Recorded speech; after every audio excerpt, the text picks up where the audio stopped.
Liris Chika. Tony Pangilinan na sa isang interview niya ibinukeng na may asawa na nga siya. Saad niya, alam nyo, sa mga babae, huwag mong akuin ang responsibilidad na ikaw ang bubuhay sa lalaki.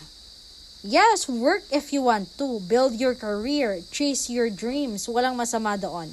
Pero malaking kaibahan ang choice at obligation. Sa pananaw ko, every woman still deserves to feel cherished.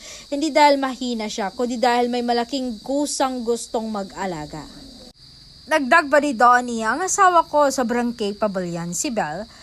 Kaya niyang gawin halos lahat kahit wala ako. Pero kapag magkasama kami, minsan gusto niya akong magbukas ng tubig niya o magsintas ng sapatos niya.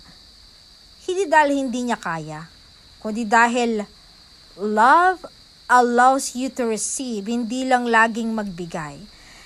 The truth is, ang healthy relationship isn't about proving who can carry more. It's about knowing when to lead, when to serve, at kung paano nyo ipaparamdam sa isa't isa na mahalaga kayo. Because at the end of the day, strength isn't measured by how much you carry alone. It's about building a life where both of you can flourish.